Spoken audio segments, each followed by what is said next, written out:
Hey, hi, what's up? Jana here. Today I'm going to talk about how do you know that you are trans or anyone else is trans, or yeah, that's it. I'm going to divide that into like two sections. The first section is going to be the overall view of being trans, and then the second section is going to be like my story about me being trans. And I'm going to add up to like how can you like recognize someone else being trans. Let's go. Yeah, I got the makeup on for Revenge of the Sith. I love Star Wars, and I played a lot of the games like Star Wars Knights of the Republic 1, 2, and a lot of other Battlefront and Jedi Knight stuff. A lot of games that I have on my Xbox and PC. But I just like love being like a Jedi or a Sith, so I dressed up Sithy. Okay, we're not here for that, but I still have my makeup on because I love like, may the force be with you. Being trans. What the fuck is being trans? Well, basically you got a person, that person sits in an egg or a closet, and the egg cracks or the closet opens and the person says, "Hi, I identify as trans, or as the other gender, or another gender, or X, or whatever," and they identify as being trans, so that's it. They don't have to go to a lawyer, they don't have to go to the mayor's office, they don't have to write a letter or do anything else than just being themselves and being appreciated by their friends and family, even though if that isn't the case, you're trans. Great, welcome. Or you're an ally, or you're whatever, but just try to be happy and valid. And if you're trans, well, great for you, and if you're not trans, well, great for you. Try to be happy and try to find happiness. Oh my god, so much positivity. Should be like anger and death and destruction and hate and emotion, because that's the dark side. I remember this line I needed to learn, because when there's love becomes hate, and hate becomes anger, and anger becomes those are the lines in Knights of the Republic when, yeah, anyway, I'm getting off track again. My story of being trans. I probably have to dive a little bit deeper into being trans, but it's not that big. It's like being trans is being trans, and that's it. There's no other thing than just claiming it. That's it. Might sound woke or something, but it's basically it. You don't have to do any surgeries or start HRT before actually claiming it. It's gonna be a bit longer than the first part, but my story is me being like in an egg or in a closet, and figuring out around the age of 7, I felt off. And that comes into play that I had done these cool plays and these dress-ups that I felt out of body and felt good. Like putting makeup on or whatever for a carnival or a play, and feeling like, oh, this is fun, this is much more fun than it should be, and longing for it, dreaming of it, thinking of it, constantly being obsessed about it. The moment there's an option where you could like dress up, being so like entitled and feeling good about it, till the end that you want to express to the world and your friends about it. But my story didn't allow that, because I was diagnosed with like impulsiveness and tics disorder stuff. Anyway, I just have 1,000 tourettes and tics, and I still have them. I just like push them away. I know you shouldn't do it, but I just can't not do it. I cannot not do it. I just have to do it. I have to push them away. Throughout my videos, I can see 1 or 2 or 3 I do with my nose or my hands or my throat or my jaw or whatever, but I can't not do them.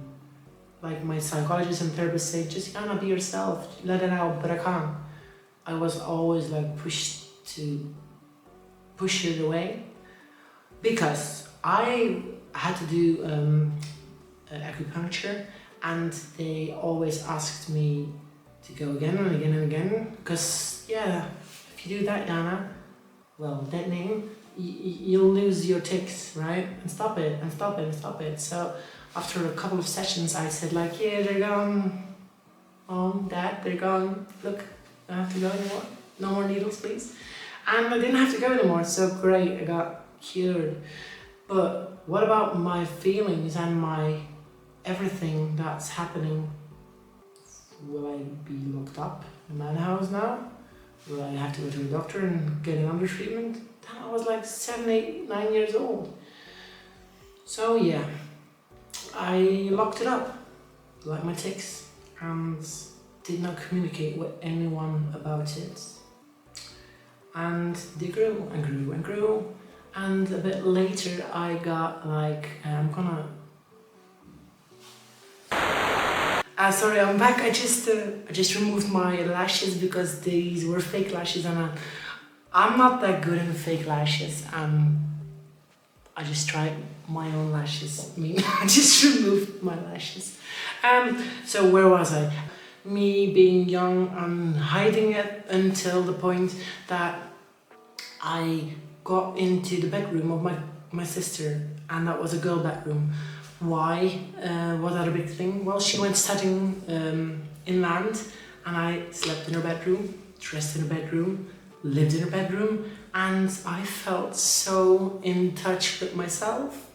It was amazing. I mean, yes, I was just dressing up, but I felt like a girl. I felt like the girl in the house, even though I didn't look like it.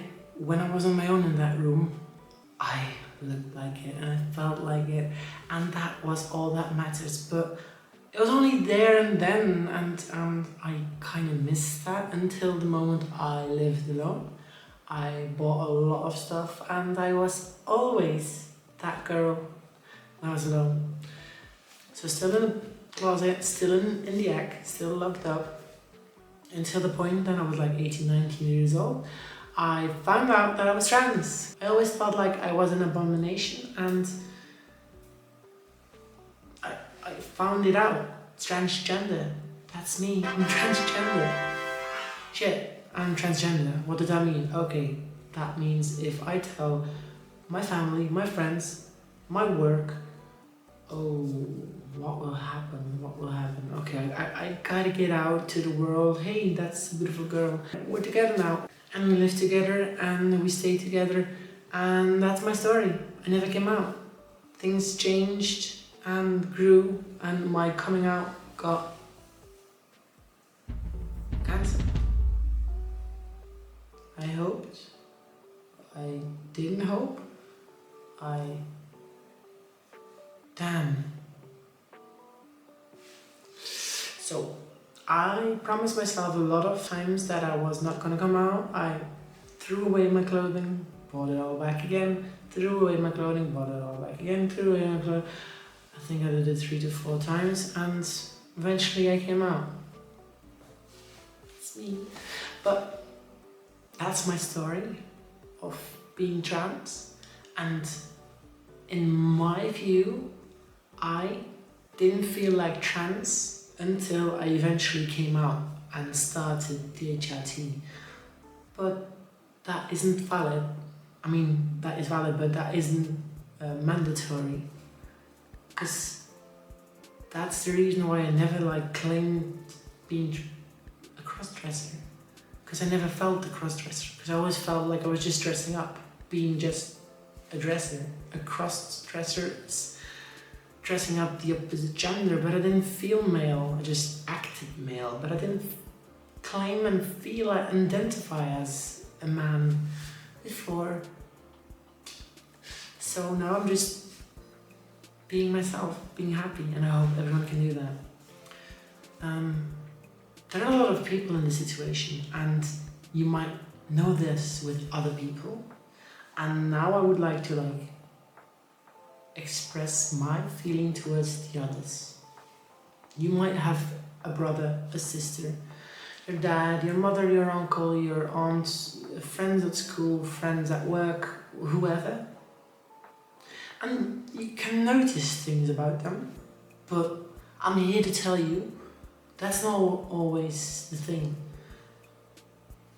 In the main view, people always objectify it as, oh, but you were queer it's obvious that you come out trans, or you were gay or lesbian. You were always so manly, you were always so feminine. We knew, we thought something was happening and was gonna happen. And that is sometimes part of the deal, but a lot of the cases it isn't. And then you have the opposite. You're always so manly and so macho and alpha male. Well, that was my case. Then I was always a bit that extra, but I left no evidence, none at all. I did, because my ex found that a couple of times, but to the outer world, I left no evidence at all. And I was not on anyone's trans lists, except for the online community. Online was my safe place. I had my online characters, my avatars, my games. I was always a girl, I was always myself. And even that could mean something to my friends, but it did not. It was like, just like, oh yeah, you're a girl, and that's it.